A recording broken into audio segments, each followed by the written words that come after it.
Aga ma võib-olla sissejuhatuseks räägiks natukene selle teema või ettekande nagu pealkirjastamisest, et tegelikult need on asjad, mille peale ma olen ise palju mõelnud, aga mida ma ei ole mingitel avalikel seminaridel julgenud väga välja rääkida, sellepärast, et need küsimused, mis ma siin tõstatan, panevad nii-öelda küsimuse alla omavalitsusliku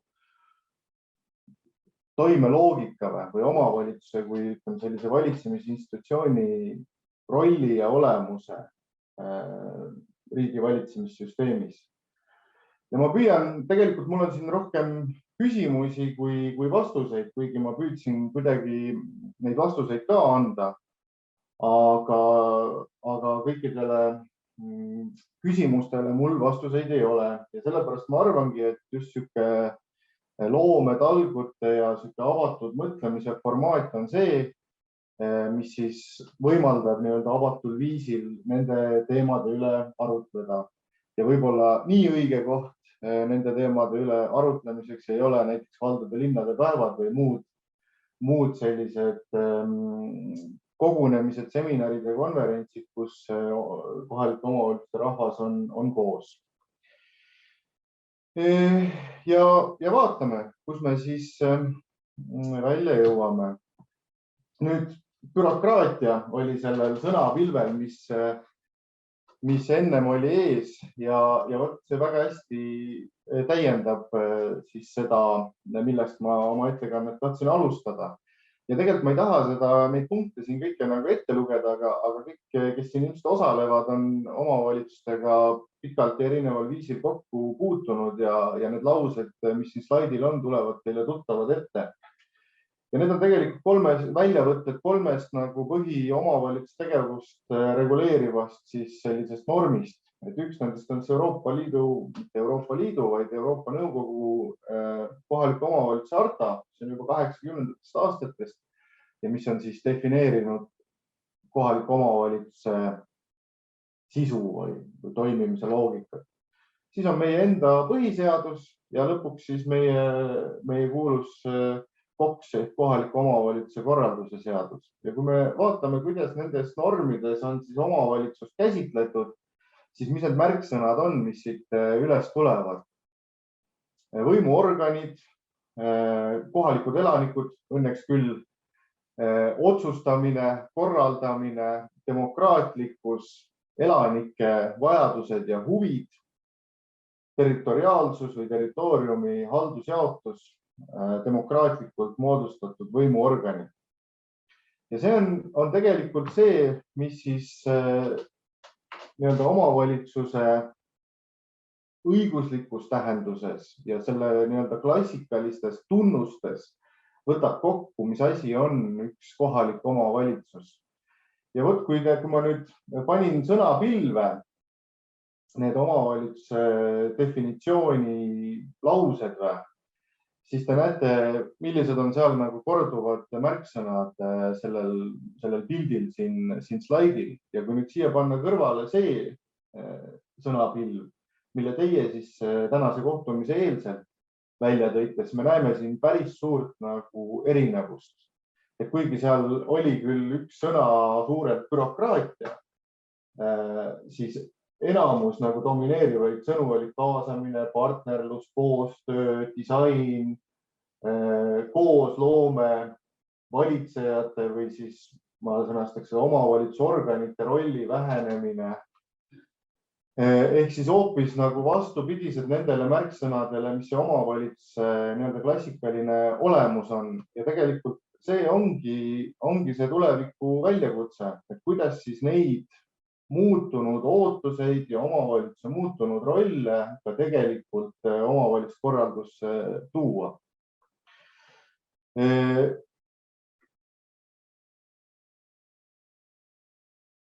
Sest et kui me vaatame siin, siis ütleme territoorium, kohalikud võimuorganid, otsustuskorraldusvõime, elanikkond ja demokraatlikkus või demokraatlikud põhimõtted, kuidas omavalitsuse otsusteni jõutakse, siis need on tegelikult, ütleme, need reeglid ja põhimõtted, mis siis omavalitsuse sisu olemust ja tema rolli riigivalitsemissüsteemis kirjeldavad. Ja kui me need nagu kuidagi maha võtaksime või lähtuksime omavalitsust kui kuidagi väga orgaanilistest, ütleme ilma territooriumita, ilma otsustusorganiteta, ilma püsiva elanikkonnata, ilma nende viisideta, kuidas otsusteni jõutakse. Kui me need tunnused omavalitsused ära võtaksime, siis me tegelikult ilmselt ei räägiks omavalitsusest sellisena, nagu me teda tunneme. Et siis need oleks mingisugused teistsugused või teistsugune avalike ülesannete korraldamise viis.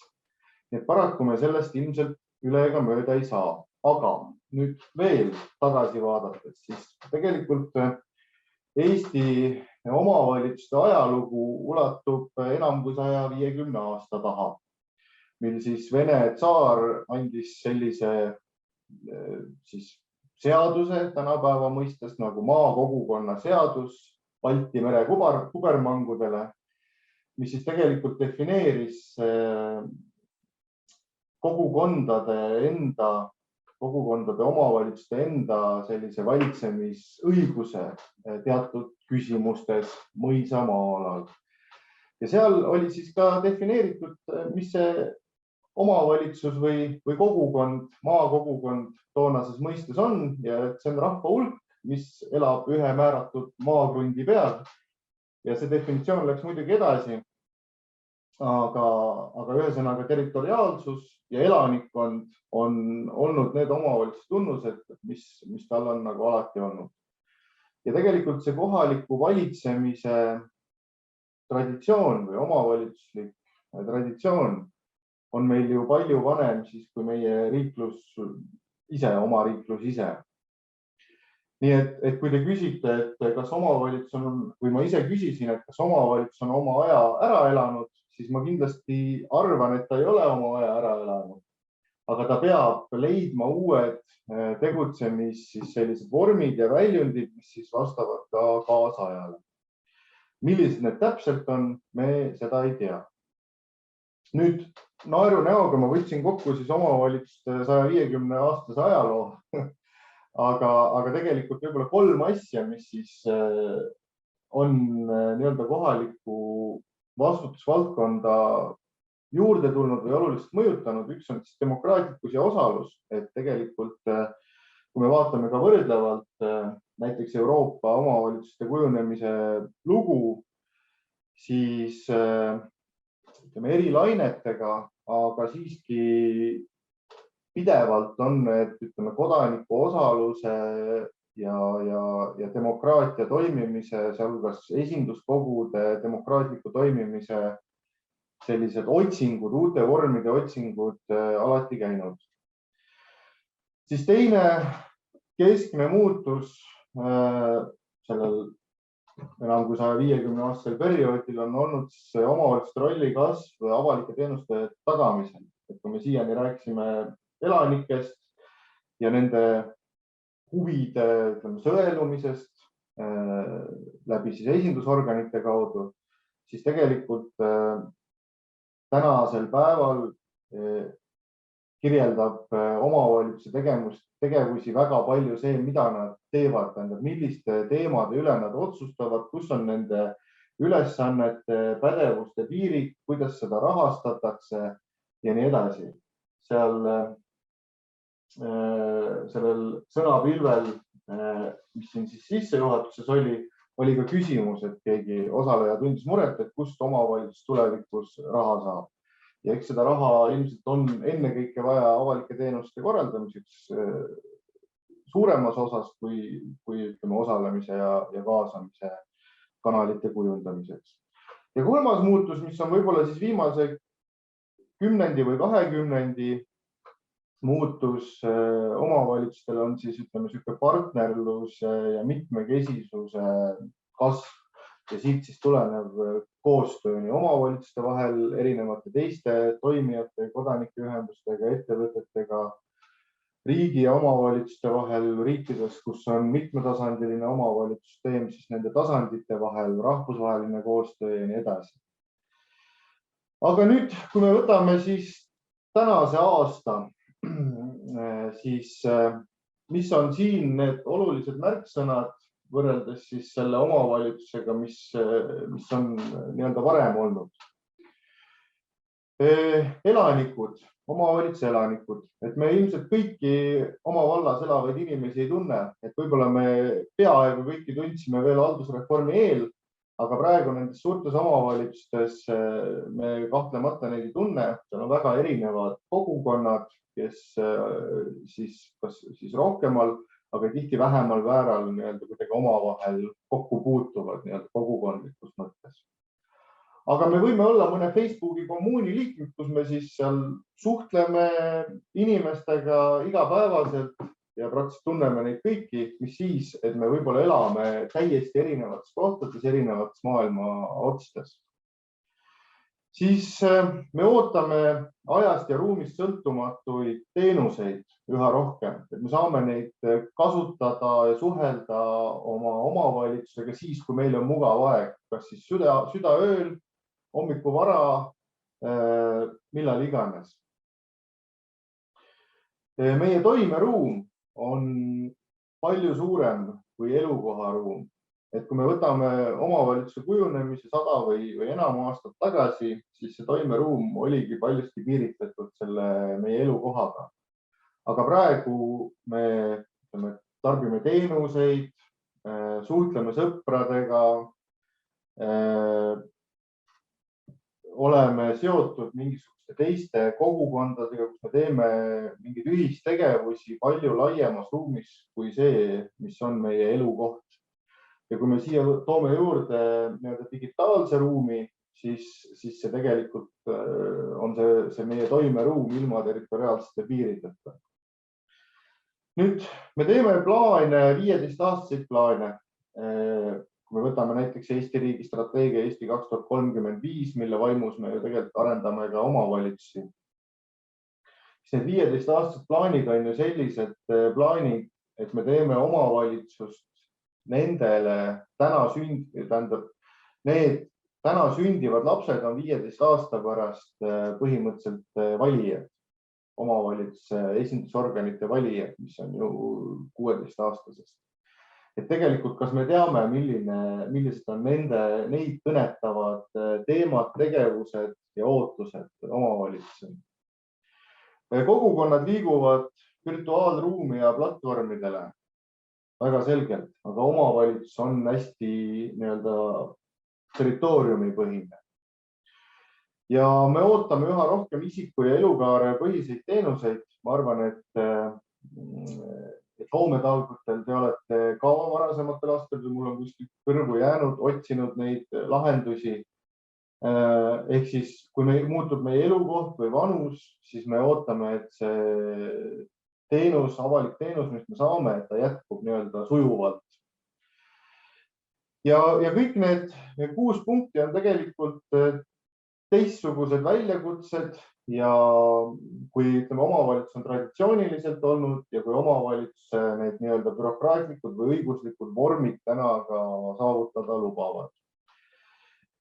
Aga me peame nende peale mõtlema. Ja nüüd, et kas see siis 156-aastane omavalitsus on siis kuidagi lõppemas. Et ma arvan, ta ei ole lõppemas, aga ta on muutumas.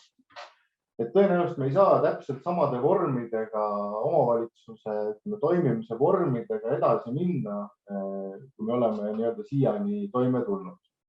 Ja siin tegelikult see eelmine ettekanne, mis siis Helsingi kogemusest oli, et see ju tegelikult hakkas sellega, kus oli siis tutvustatud väga erinevaid elanike osaluse ja kaasamise vorme ja neid oli seal 10. Ja ilmselt see ongi tegelikult see vastus sellele omavalitsuse muutuvale rollile ja paljud nendest asjadest on katsetused, et mis läheb töösse ja mis ei lähe, mis võetakse omaks ja mis ei võeta. Ja tõenäoliselt see katsete ja vigade meetod ongi õige viis siis nendele uutele püsivatele lahendustele jõudmiseks. Ma tahtsin mõne sõna rääkida ka selle territoriaalsuse muutumisest või ruumi muutumisest. sest minu meelest see on nagu põhiline, mis tegelikult omavalitsus ka seotud muutuseid nii-öelda kaasa toob. Ja kui me vaatame seda sellises tabeli vormis, siis vasakul pool nii-öelda klassikaline ruum, territoorium ja paremal pool siis see muutuv või uus ruum, toimeruum, ma nimetasin seda. Et kui see klassikaline ruum või omavalitsuse territoorium on olnud selline topograafiline, tähendab siis ütleme maa-ala põhine, et tegelikult kui me võtame tänase omavalitsuse korralduse ka, siis ta hästi on territooriumi põhine, et me planeerime koolivõrku või sotsiaalteenuste võrku või siis ruumilist planeerimist sellisena, et teenused oleksid kättesaadavus ja see maa-ala ruumiline areng oleks kuidagi loogiline.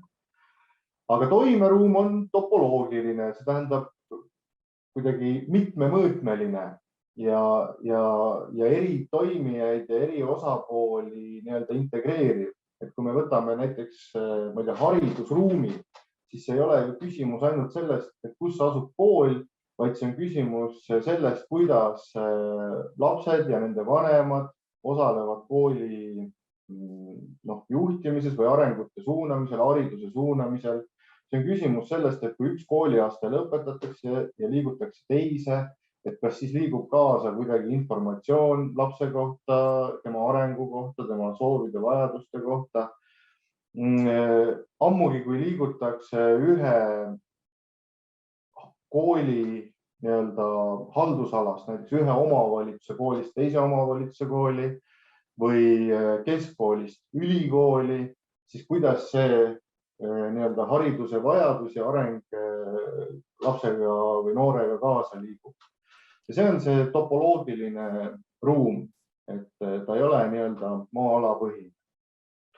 Klassikalises ruumis on inimesel kindel elukoht, toimeruumis on mitmed elukohad, et näiteks jälle hästi praktiline asi, mis on ka Eesti omavalitsus arengute nii-öelda debattides olnud, on maksusüsteem, et kas me peaksime näiteks inimese elu ja töökoha tulenevat makse kuidagi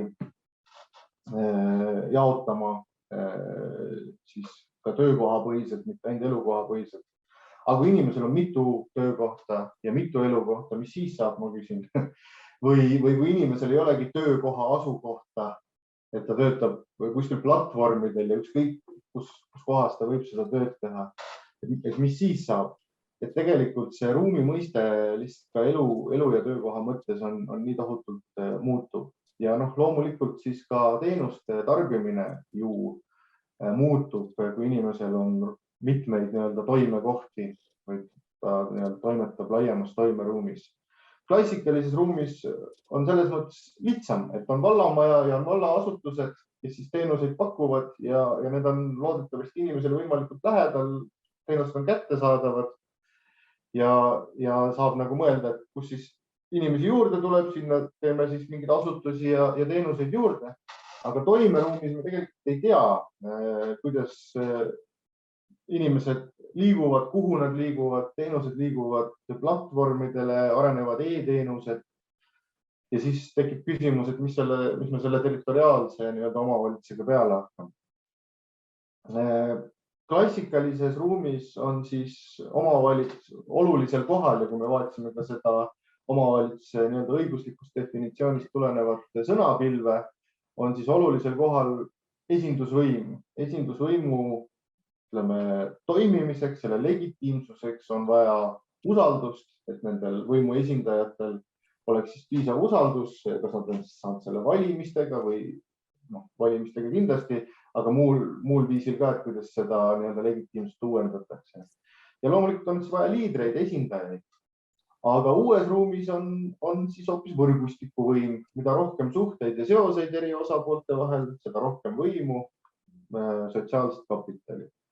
Ja klassikaline ruum on siis kokkuvõttes kuidagi püsiv ja me saame seda kuidagi suunata, aga toimeruum on muutuv ja meil on seda palju raskem hallata igas mõttes, sest me ei tea, kuhu ta täpselt muutub ja millal ja millisel viisil.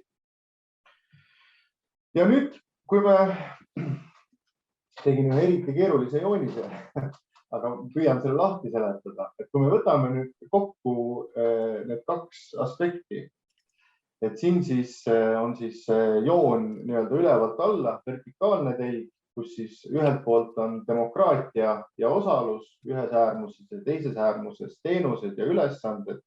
Ja need on omavalitsuse, ütleme siis sellised klassikalised tunnused, mille üle ka väga palju debateeritakse, milline on siis tasakaal omavalitsuse demokraatliku rolli ja omavalitsuse kui avalike teenuste osutajad vahel.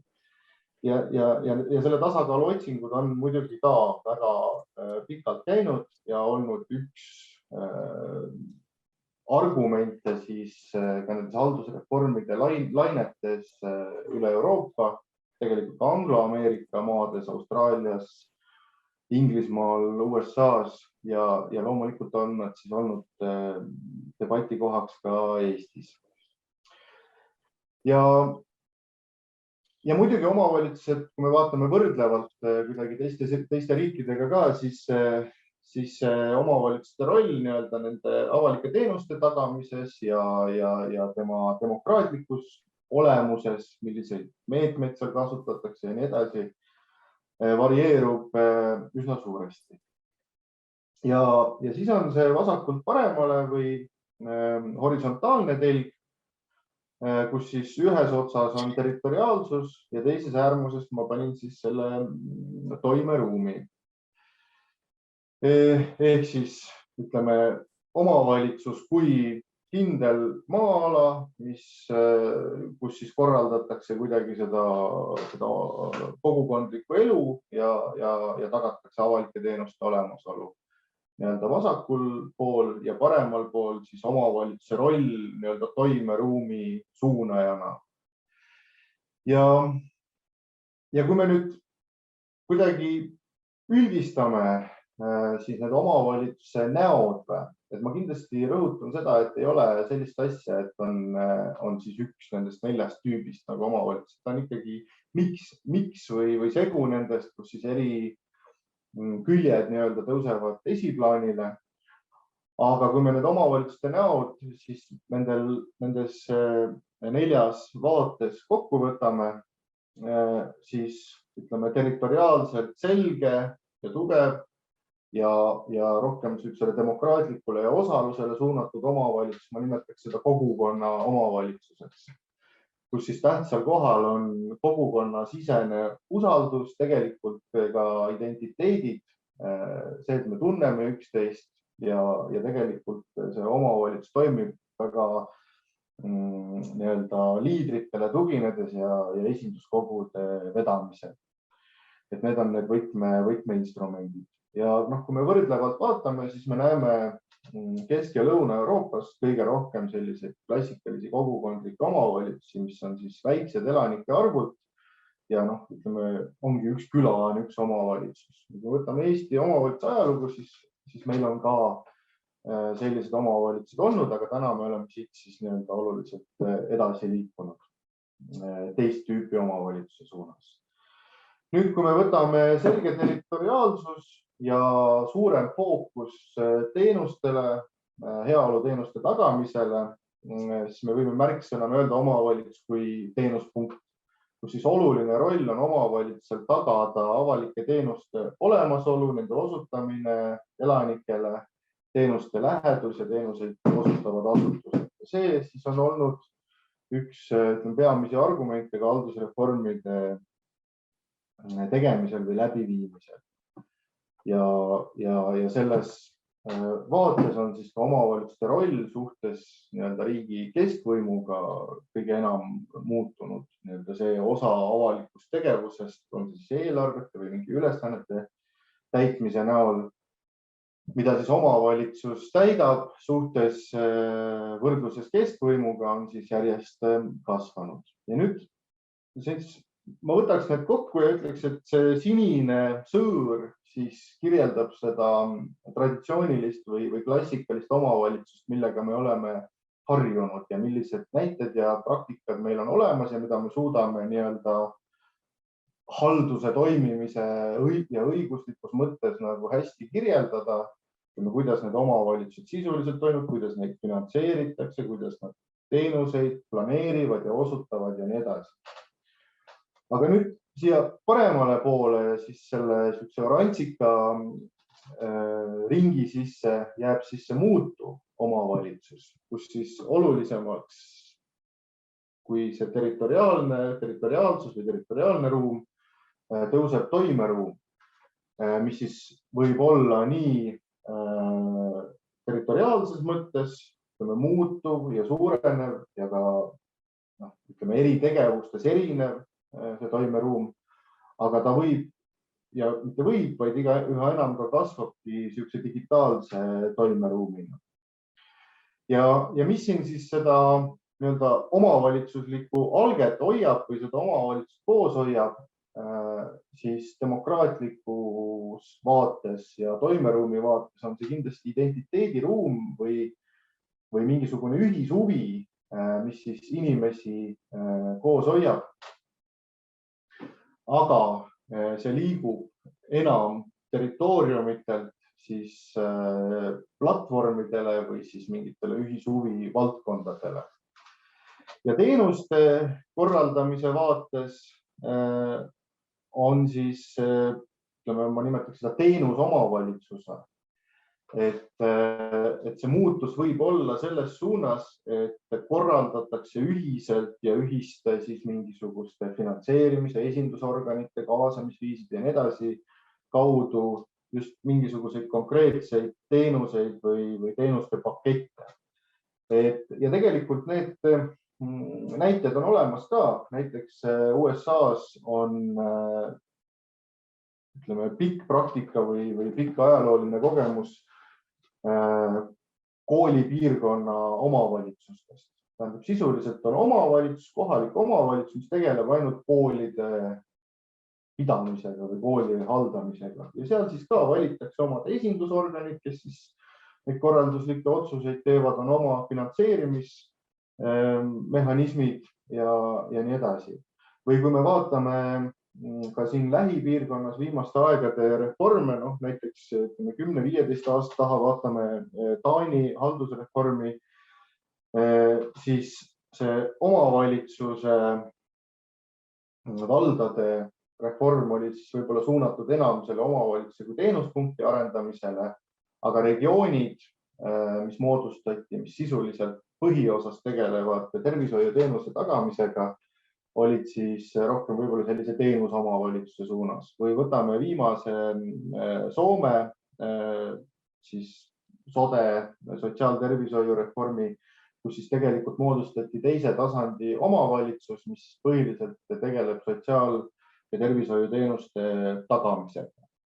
Ehk siis on nagu püüdnud omavalitsus kohaneda selle inimeste toimeruumiga. Et selle tegeliku toimeruumiga, kus nad askeldavad, toimetavad, aga võttes ikkagi need klassikalised territoriaalomavalitsuse tunnused oma aluspõhimõtteks. Nii et minu meelest see on see maastik, kus me liigume siis siit vasakult poolt kogukonna ja teenuspunkt omavalitsuse identiteediruumi haldava ja teenusomavalitsuse suunas, aga need muutused kindlasti ühel hetkel vajavad ka valitsemiskorralduslikke muutuseid ja omavalitsuse rolli läbimõtestamist ja vajavad sellega koos siis ka õiguslikku finantseerimist, pädevuste piiritlemise ja nii edasi muudatusi. Ja kui ma siit panin viite ka, et ma selles mõttes ei ole seda kõike nagu ise välja mõelnud, vaid olen ikka lugenud ka, mida siis targad pead mujal arvavad.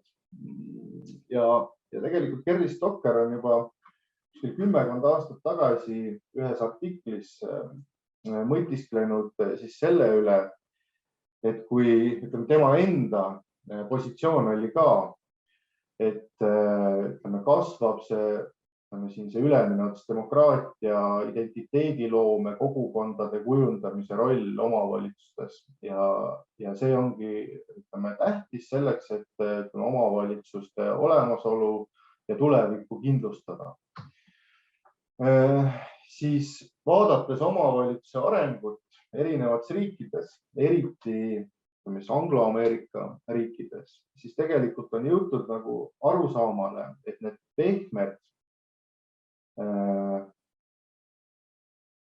instrumendid või see omavalitsuse nii-öelda toimimise pehmed vormid, identiteedid, suhted, partnerlus, et need on tähtsad, aga neist ei pruugi piisata selleks, et omavalitsused säiliksid. Et tegelikult on vaja ka nii-öelda tugevat võimu või tugevaid instrumente ja valitsemiskorralduseks selleks siiski on ka klassikalised ülesanded ehk raha ja vastutus, otsustusõigus, mis on kellegi pädevuse piirid. Ehk siis, kui minna ainult, ütleme sellise pehmeid instrumente nii-öelda rakendava omavalitsuse suunas, kus siis omavalitsuse põhiroll on kuidagi elustiile kujundada, omavalitsuse elanikke või sellega seotud kogukondi integreerida, siis ta võib lõpuks nii-öelda kaotada oma rolli valitsemissüsteemis laiemalt, sest ta ei püsi enam nendel tugevatel klassikalistel instrumentidel, mis siis tegelikult võimaldaks ka kogukondi integreerida. Ja nüüd, kui me läheme jällegi liialt sinna ülesannete ja avalike teenuste tagamise suunas ja jätame selle kogukondlikkuse ja identiteediloome poole tahaplaanile, siis tulemuseks võivad olla nii-öelda riiklikud või erastatud teenuspunktid, kus siis tegelikult omavalitsusest ei ole enam mitte midagi järgi. Nii et see dilemma siin nagu selgelt on. Aga, ja see on nüüd minu küsimus, et ma ei tea, et kas siis jätkub see territoriaalomavalitsuse võidukäik või tekivad mingisugused uued omavalitsuslikud vormid. Aga ma kipun arvama, et omavalitsus kui selline ja selline, nagu me teda tunneme, ei kao, vaid ta nagu muutub. Ta võtab juurde nagu uusi vorme, et kui me kuidagi sõõrina nagu kujutaksime seda ette, siis ütleme ringi keskel on see omavalitsus oma klassikalises olemuses ja klassikaliste tunnustega ja siis tekivad nii-öelda uued kihid või uued ringid ümber selle keskpunkti, kus siis omavalitsus võtab juurde nii-öelda uusi vorme ja toimib nii-öelda teistsugusel viisil. Ja kui me nüüd võtame selle kaasamise ja osaluse aspekti nende neljas vaates, neljas omavalitsuse sellise tüübi või kuvandi vaates,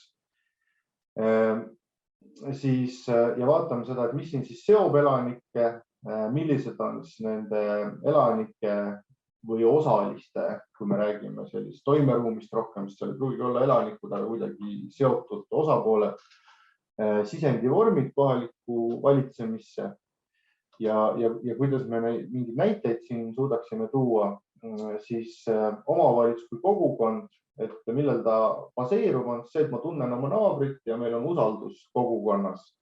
Ja need vormid, sisendivormid on siis koosolekud, esinduskogud, ühistegevused.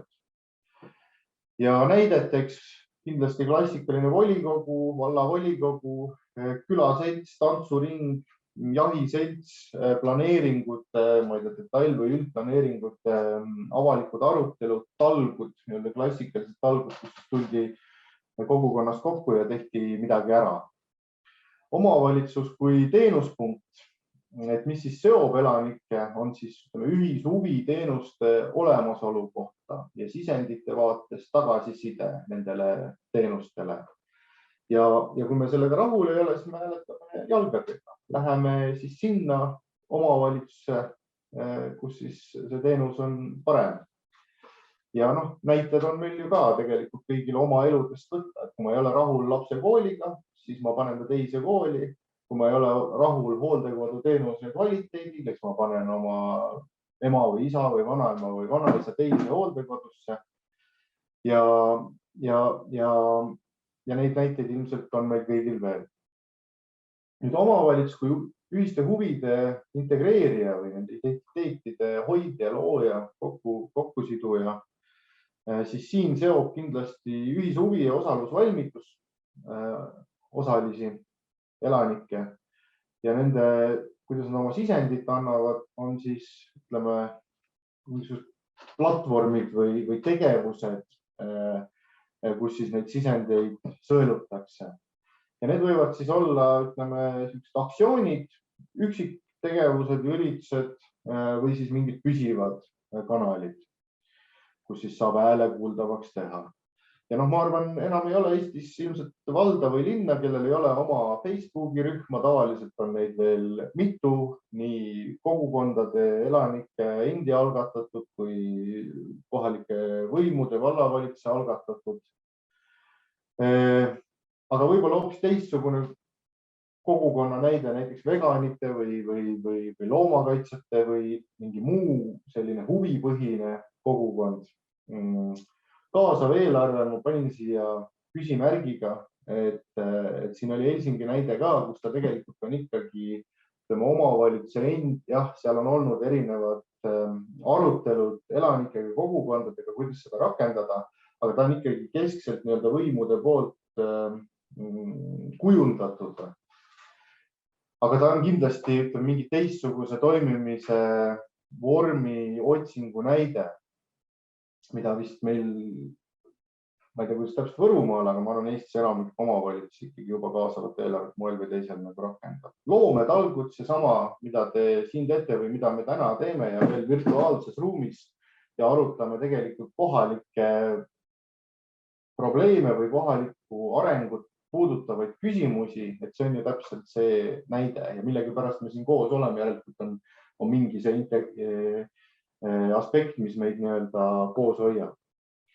Ja omavalitsuse kui teenuste tagamise ruumi näited on siis seotud teenuste või tegevuste sõlmpunktid, et mis siis seob, et mis siis saab, kui me läheme ühest koolist teise või lasteaiast kooli või ütleme huviharidusest üldharidusse või huvitegevusest huviharidusse, kuidas need asjad nagu omavahel seotud on ja kuidas kujunevad need otsused ja tegevused, mis seoksid neid tegevusi. Et siin on vaja mingit sorti teenuste põhiseid, mida ma oskaks näidet tuua või kirjeldada, mingid teenuste põhiseid esinduskogusid, mis siis nii-öelda mitme kanali või mitme tüüpi teenuse kasutamise kogemusi kokku toovad ja püüavad siis neid tervikuna kujundada.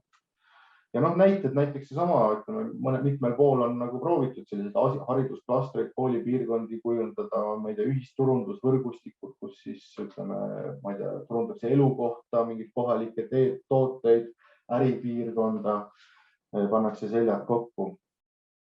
E-teenused, mida saab kasutada, olenema, kas sa oled näiteks elanik või ei ole või kus sa nagu parasjagu asud.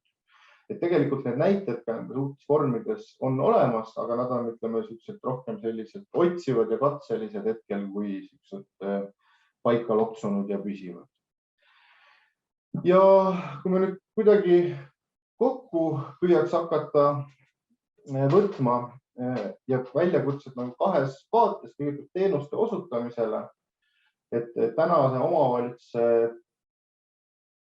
teenuste korraldus, mille eest omavalitsus vastutab, on hästi asutuse ja jurisdiktsiooni või vastutusvõimu põhine. Et näiteks riik või versus omavalitsus, et kui me räägime mingitest uutest võimalikest ülesannetest omavalitsusest, me enamasti räägime nendest, et anname riigilt omavalitsusele või anname omavalitsuselt riigile. Ehk siis ta on selle jurisdiktsiooni põhine. Või ütleme asutuse põhisuse näide näiteks sotsiaal- ja meditsiiniteenused, mis liiguvad nii-öelda on eraldi korraldatud, eraldi finantseeritud, nii-öelda eraldi silotornides, aga tegelikult on ju väga suur ühisosa ja mida peaks koos vaatama, aga need teame kõik neid väljakutseid, mis sellega on. Või siis seesama hariduse näide, et kui laps ja noor liigub lasteaiast kooli, koolist huvikooli, koolist kutsekooli ja ülikooli, et kuidas siis tema haridustee temaga kaasas käib, et tegelikult üldjuhul ta ei käi, sest meie koolid, lasteaiad on korraldatud nii-öelda asutusepõhiselt. Teenuste pikaajaline planeerimine ja tegelikult lühiajaline planeerimine eeldab, et me teame, kellele see teenus on suunatud. Et meil on püsiv elanikkond ja me suudame siis ka planeerida, et me teame, kui palju meil on sünnib lapsi, palju meil lasteaiakohti vaja, palju meil on õpetajaid vaja, klasse ja nii edasi. Ja kui see kõik on väga lõtv nii-öelda toimeruumis, siis on seda ka päris raske teha. Aga see väljakutse kuidagi tuleb lahendada. Ilmselt on lahendus see, et osad teenused ongi siis nii-öelda rohkem territoriaalsed ja teised rohkem siis need toimeruumile omased. Siis igasugused otsustuse, finantseerimise, vastutusjaotuse, selguse küsimused, et näiteks selle tuleviku omavalitsuse väljakutsete vaatest, et ilmselt juristidel on suhteliselt nagu raske kuulata seda juttu, sest need võimalikud uued muutused lõhuvad oluliselt seda harjumuspärast nii-öelda juriidilist keskkonda, mis meil on nagu kujunenud. Ja kuidagi need kehtiva haldussüsteemi piirangud peavad muutuma selleks, et need uued vormid võiksid tegeleda. Ja nüüd väljakutsed elanike osalusele või integreerimisele. Jällegi minu refleksioon, võite rahulikult vastu vaielda, et külakoosolekust kui territoriaalsest sidusainest enam ei pruugi piisata, aga ma ei taha öelda, et see ära jääb, ei jää. Tähendab, kogukond, inimesed elavad kuskil, kus on, mida nad nimetavad koduks, isegi kui neil on mitu, siis nad kindlasti jäävad seal suhtlema ja see nii-öelda kogukondlikkus jääb. Aga toimeruumis tulevad ka uued suhted ja nii-öelda teistsugused sidusained juurde. Kogukonnad mitmekesistuvad, klassikalised esindusorganid, mis on küll formaalselt vaja otsuste langetamiseks ka täna, ma ei tea, eelarve vastuvõtmine või mingi asutuse avamine või sulgemine, kahjuks või õnneks on seal volikogu otsust vaja, teisiti ei saa. Aga elanike osaluse tagamiseks nendest ei pruugi piisata, et näiteks kui me vaatame ka valimistel osalemist, just hiljuti vaatasin 30 aasta taha, mis on toimunud, siis Euroopas on see kuni 30% langenud, ehk siis iga aastaga 10%. Ja ühesõnaga ilmselt peame otsima, katsetama neid uusi osaluse vorme, mis siis nii-öelda selles toimeruumis meid aitaksid. Ja siit siis küsimused mõtisklemiseks. Kas siis praegu kohe, kui tahate selle ettekandele tagasisidet anda, või siis meie arutelus või siis ka loometalgutel, kui need tulevad. Et minu meelest alati on hea nagu pihta hakata sellest, et võt need nagu täna ka oli Helsingi näited või teie enda näited, et head praktikat püsivatest osalusvõimalust, mis täna on olemas, mis toimib, mis ei toimi, et see kogemuste vahetus teistele ja seda võib-olla siis selle minu ettekande vaates nii-öelda klassikalise omavalitsuse võtmes võiks mõtiskleda ja siis tulevikku suunatuna, et millised need uued osalusvõimalused sellise 15 aasta perspektiivis võiksid olla ja siin tuleb vabatult mõelda, et nendele täna sündivate valijate võimalikku eripära arvestades, kuigi me ei tea, milline see on, aga see muutuva omavalitsuse kontekstis, millised need osaluse vormid ja võimalused olla võiks. Ja kolmandaks, mis meil praegu ei ole siin arutelu põhifookus, aga tulevikus tuleb kindlasti ka sellele mõelda, et kuidas siis selle territoriaalomavalitsuse teisenemise tingimustes avalike teenuste tagamist tõhusalt hallata on võimalik. kui seda vanaviisi enam nii hästi teha ei saa. Vot sellised mõtted minu poolt. Jutt läks pikaks, aga võib-olla on tekkinud küsimusi, kommentaare, vastuvaidlemissoove. Suur tänu, Kersten. Väga sisukas ja asjalik oli sinu ettekanne. Seda oli kohe, me Maiga siin arutasime, et nii hea, et sa suunasid meid õigetele punktidele mõtlema, sest et mina noppisin ka sellest arutelust välja just loometalgute kontekstis, et me oleme kõik ühel samal arvamusel, et kohalikul omavalitsusel on ees suured väljakutsed. Kodanikud tahavad kohalikul tasandil rohkem kaasa rääkida. Me peame minema selle muutuva ajaga kaasa. Meil ei ole selleks õiget viisi või teadmist. Me peame selle ise katsetama. Me peame julgema eksida. Ja minu arust on see jumala hea meel, et meil siin maakonnas on võimalus loodud praegu loometalgute näol kutsuda kaasa kohalikke omavalitsusi koos kodanikega kaasa mõtlema ja just selle suunaga, et kohalik omavalitsus võiks ise vaadata just praegu enda omavalitsuse sees, kas siis valdkonna siseselt või valdkondade üleselt, et mis on need väljakutsed või mis on need punktid või on need siis arengudokumentidest või kust iganes valupunktid, mida just tulla loometalgutele koos kodanikega koos arutlema. Meie loome suurepärase platvormi, anname kaasa head mentorid ja eks siis katsetamegi. Kuidagi peab ju alustama, et olla rohkem kaasavam. Kas on küsimusi? Mõni minut on veel aega küsimuseks ka ja ma arvan, et võibki kohe täitsa oma häälega, et nüüd oleme ühes samas keeleruumis, nii et võib kohe täitsa märku anda ja küsida. Ja Üllel on juba käsi püsti, ole hea. Et aitäh ettekandjale, väga põnev ja inspireeriv oli ja pani mõtlema palju kaasa. Ja ma kommentaarina ütleks, et mulle väga meeldis see mõte ja see punkt, et see, mis me täna teeme, need strateegilised otsused ja kavandused, me ikka mõtleme noortele, kes päriselt neid hakkavad ellu viima ja kuidas see nende maailmas on, et need arutelukohad on olulised, see platvorm on loodud. Ja väga intrigeeriv on mõelda sellisest teenusomavalitsusest, kas siis klastrite süsteemis, olgu see siis haridusvaldkond või on ta siis sotsiaaltervishoid kuidagi ümber kujundatud. Ja samuti saan aru selle väikese repliigist, et jah, juristidega koostöös ja teades, milline õigusraamistik täna on, et see kõik vajabki head koostööd, head osalust kõikidel pooltel, aga vähemalt on nagu raamistik teie poolt antud ja kuhu suunas me võiks liikuda. Aitäh! Aitäh, Ülle. Veel küsimusi, kommentaare, tagasipeegeldust.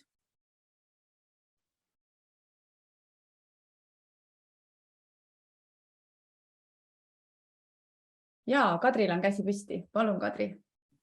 Ja, mina ka loomulikult tänan, see oli väga äge ettekanne, aga mul nagu võib-olla selline, Kersten, kas sa oskad öelda paar sellist hästi lihtsat soovitust, et sa lõid sellise, sa lõid nii-öelda, ma arvan, väga paljudel selle maailmapildi segamini üsnagi ja võib-olla ütlesid välja asju, nagu sa alguses ütlesid, et mida me võib-olla nagu oleme tajunud, aga ei ole võib-olla tahtnud ka kõvale ka välja öelda, et nüüd on võib-olla sellist segadust ja laiali puistatamist ka, aga mis on need paar hästi lihtsat soovitust, et kuidas ütleme vaadates omavalitsuse poolt ja võib-olla ka siis ka kogukondade poolt, et kes meil on sellised suuremad, võib-olla need, kuidas me oleme harjunud nagu lahterdama, võib-olla neid jõujooni, et kuidas täna olla, toimetada, kuhu poole nagu vaadata, milliseid oskusid, et selles eelseisvas suures transformatsioonis, millest meil, ma saan aru, et ei ole pääsu, edukalt välja tulla ehk, et mis on need väikesed nõksud või soovitused, et millest nagu hoida kinni või mis on nagu need, mis lõngad, mis ei lase meil sellel tormisel merel nüüd ikkagi päris ära eksima minna, et midagi või konkreetset võib-olla oskad sa kohe niimoodi pakkuda, et mõned head näited või mõtted, et mida tegema peaks siis praegu lähitulevikus? Et omavalitsus püsiks, siis selleks ei ole vaja midagi teha, et tuleb hoida neid asju, mis on olemas ja toimivad ja olla avatud uutele asjadele. Aga nüüd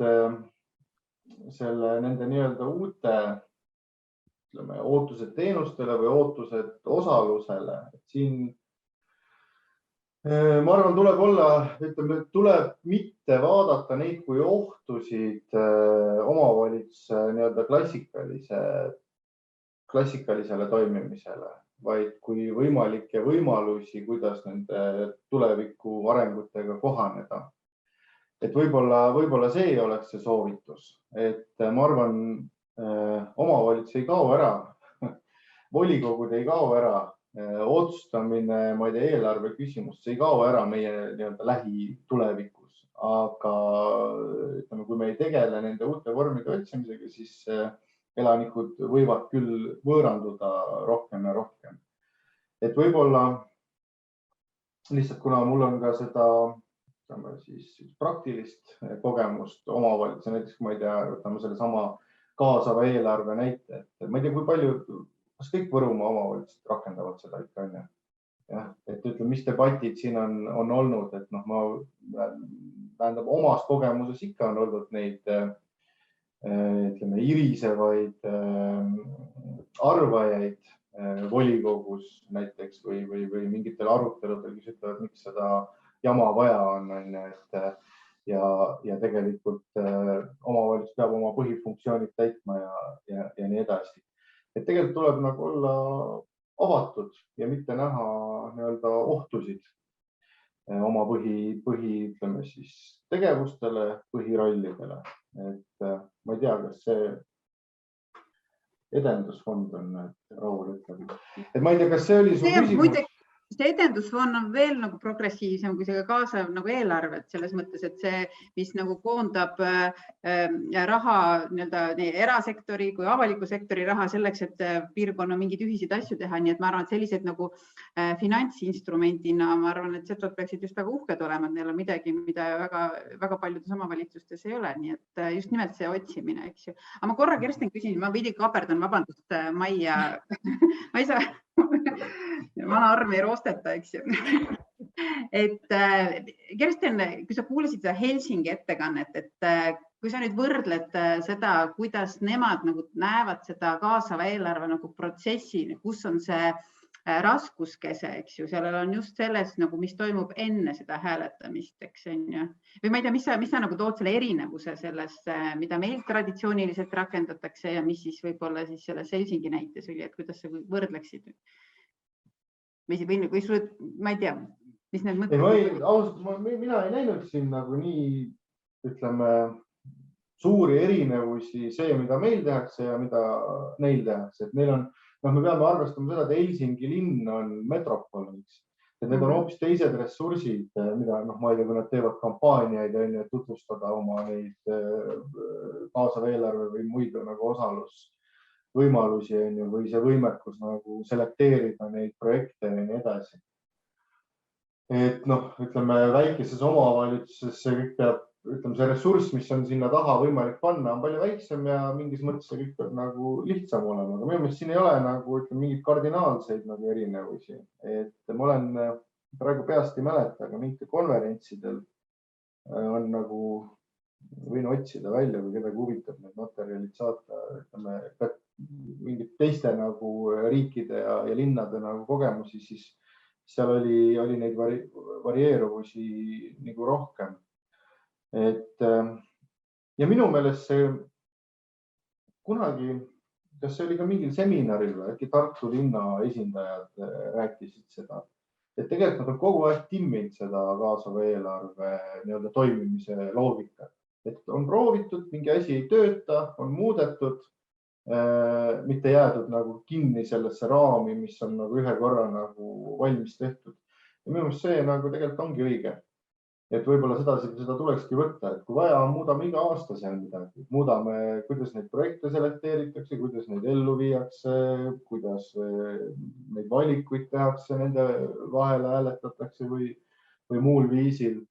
Et võib-olla mitte ennast nagu nii kinni siduda, et eks siin tuleb ka see piiranguks tavaliselt see klassikaline bürokraatia, et me oleme ikkagi mingisugused reeglid nagu paika pannud, meil on mingi kord kaasava eelarve tegemise kord ja nii edasi ja siis, kui me tahame seal midagi muuta, siis me peame kõik need menetlused nagu läbi tegema ja see kõik tundub nii raske ja tüütu. Aga jälle, ma mõistan ka kõiki neid piiranguid, aga võib-olla seda kõike saab ka kuidagi nagu paindlikumalt lahendada. Ma saan aru, et 4.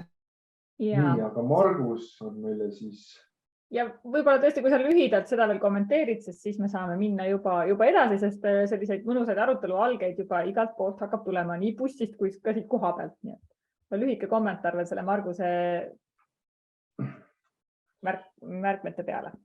Et mida teha, et suurendada rahastust ja paindlikkust rahastuse suunamisel? Mul kindlasti on mingid omad mõtted, aga nagu me teame, siis on siin kindlasti ka palju igasuguseid muid piiranguid piiranguid, mis lendab, mis ei lenda, alates nagu sellest, et maksusüsteem on kinni, et me ei maksusta vara, mis võib-olla jälle maaomavalitsusi väga palju nagu ei päästaks. Ühesõnaga, see on nagu täitsa nagu eraldi teema. Aga standardsus, jah, et tegelikult nii toimimise standardsus kui ka minu meelest ootus üha enam teenuste standardsusele ja minu meelest seda ootavad päris palju ka kodanikud ise, mis on tegelikult sellise omavalitsusliku loogikaga vastuolus, et kui me teeksime kõiki asju ühtemoodi, ühel viisil, sama korraldusega, sama kvaliteediks, tegelikult meil ei oleks nagu omavalitsusi vaja.